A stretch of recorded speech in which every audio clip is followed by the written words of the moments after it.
Some time ago, housing became a global asset class, meaning that investors in other countries bought houses and condos as investment properties without any intention of living there and often without intention of renting them out. And housing also became a financialized asset class, meaning that the largest financial firms, such as banks and private equity firms, began offering investment products backed by housing. Now you can buy the publicly traded shares of real estate investment trusts that own tens of thousands of single-family houses in major U.S. markets that people rent. You've been able to buy mortgage-backed securities for a long time, but now you can buy rent-backed securities issued by these companies that own tens of thousands of single-family houses that they rent out. You can even trade Case-Shiller Home Price Index futures to bet on house prices as figured by the Case-Shiller Index.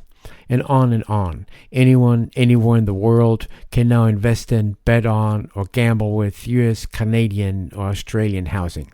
There is in theory no upper limit to the amount of global money that can flow into a specific local housing market in this manner. And this flow of money by investors and speculators has created enormous distortions in some markets. But some of the most distorted and priciest local markets are now experiencing price declines. Some of them fairly sharp price declines. This includes the priciest markets in the US, Canada, Australia, the UK, Hong Kong, and others. So is this the beginning of a global housing downturn? Ladies and gentlemen, I'm Wolf Richter of WOLFSTREET.com, and you're listening to the Wolf Street Report. It's Sunday, February 3rd, 2019. Non-resident foreign investors buy houses and condos like others are buying stocks or bonds. Some try to use them as income-producing properties and rent them out. Others keep them vacant, hoping to just let the big price gains accumulate over the years. A third motivation is gaining a foothold outside of their own country and have a pre-established escape route when things in their own country go to heck, or when political winds shift in their disfavor, or if they get caught up in a corruption dragnet or whatever. This money is global and in nearly unlimited supply during good times. But housing is still local and of limited supply. Real people actually are trying to live there and have to pay for it to live there from their incomes earned on a local scale. And this is where the equation falls apart. No one has to live in stocks or bonds. Housing is different. It's not a financial asset. It serves an essential purpose in the real lives of real people. And the consequences of an overinflated housing market are now often called a housing crisis. But the tide is turning in the markets where these dynamics played a larger role and inflated home prices the most. This goes in a sequence. First, a big plunge in sales volume as buyers disappear at current asking prices, but sellers don't want to cut prices to find these buyers. When sellers get eager enough to make deals, they start cutting asking prices. Then some buyers emerge and buy at the lower prices. Thus, overall asking prices in the market decline. When buyers start realizing if they wait a while longer, they can buy for less, they wait for longer, and then the dance starts all over again. At this point, the media catch on and switch from endless hype about the magnificence of the housing market and the wealth it creates for people lucky enough to have gotten on the housing ladder to how much money home buyers have already lost and the drama and misery that this entails. This impacts the market further and the dance starts all over again. And this process is now well underway in the largest and most inflated markets. In the U.S., let's take a gander at the most inflated markets on the West Coast. In San Francisco and Silicon Valley, the markets have decidedly turned. In Santa Clara County, which covers the southern part of Silicon Valley and includes the city of San Jose, the median price of a single-family house in December was down 11.5% from a year earlier.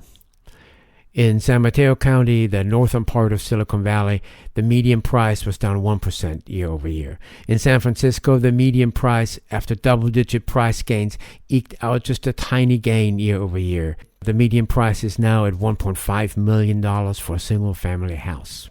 Median price means half the houses were sold at a higher price and half were sold at a lower price. So it's the middle.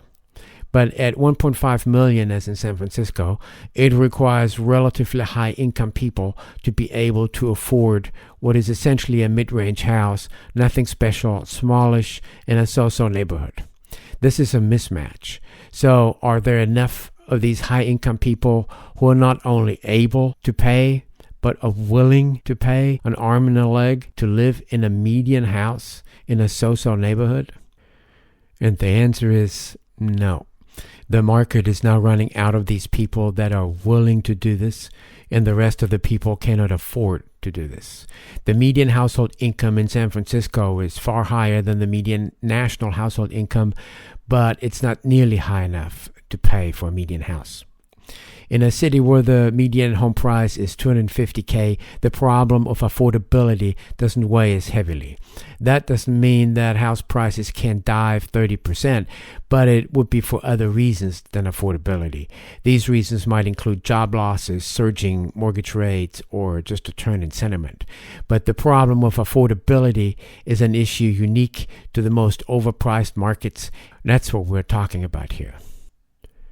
Overall, in the 9-county Bay Area, the median house price has dropped 3.6% from a year ago, the first annual price decline since the end of Housing Bust 1.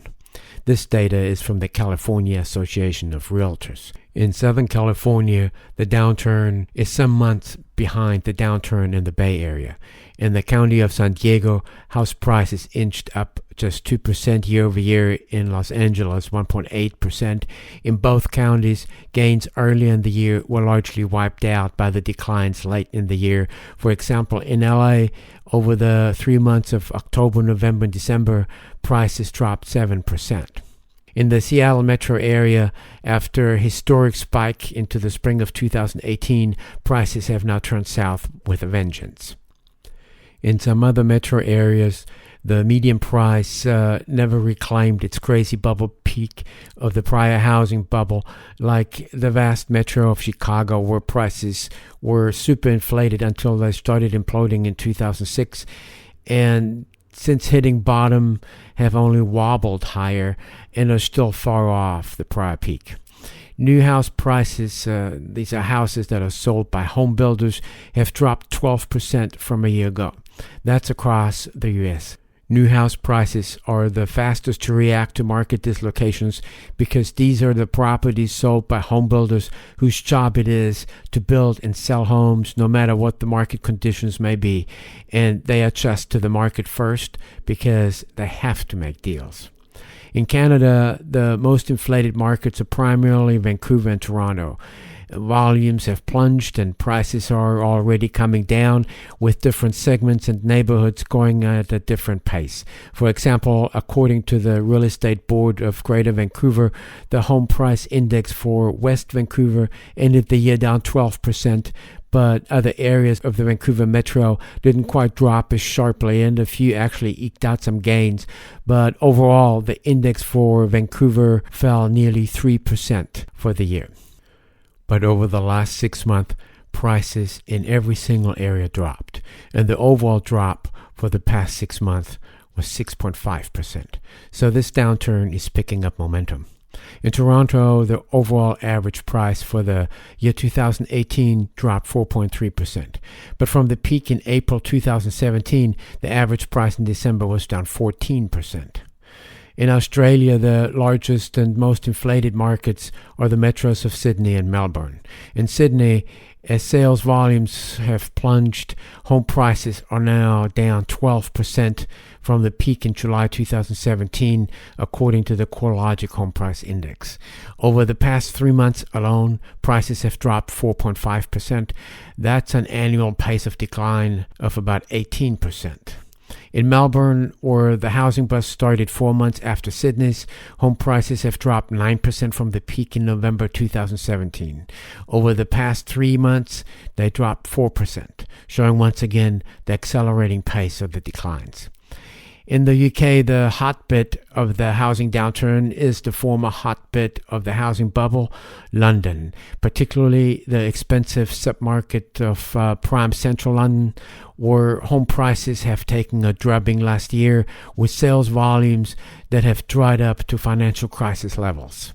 In Hong Kong, another formerly white-hot housing market, home prices on a per square foot basis started skidding in August and have since dropped 9%. This is quite a turn of events from prior years when home prices soared in unison in these housing markets that were driven in part by global money flows. And mortgage rates, a logical factor in housing, don't explain the downturn.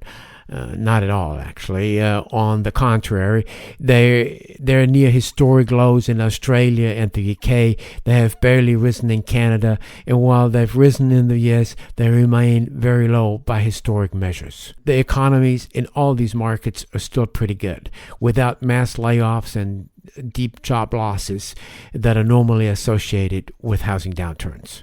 And yet, it's hitting precisely the markets with the most overinflated prices, the markets were the targets of the global financial flows that treated housing as a globalized asset class. Now, if mortgage rates were to rise seriously, it would put additional pressures on these markets, and if over the next few years the economy sour in these markets and job losses start to ricochet through their local economies, this would in turn put additional pressures on those markets.